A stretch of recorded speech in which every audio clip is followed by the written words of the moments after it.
And some of us joined the party ODM because we believe one day, even us from the region here, hapa Jimbo la Pwani, hata mimi, I know one day I would have the ambitions to be the president of the Republic of Kenya through ODM. Mimi naambia msifikirie mtatoa chambo, msifikirie mtatoa kafara.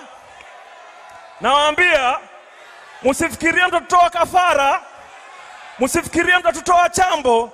Sisi wengine damu yetu ni moto. Ukileta twaleta, ukija tunakuja, ukitukujia tunakukujia, ukileta noma, ukileta mbaya. Tuelewane namna hiyo.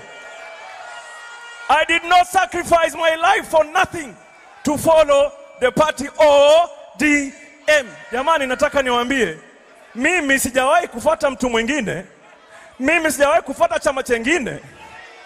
In my 20s, I joined a movement that was led by Raila Amolo Odinga. And none, let me say it here today. Mukinifukuza nitawafukuza. Mukinikujia nitawakujia. Kikiharibika kiharibike. Kama ni mbaya. Kama ni noma. Ama namna gani? Nama namna gani? Hatuwezi kuwa sacrificial lamb. Huwezi kututumia unavyotaka alafu ututupe. Inawezekana hiyo?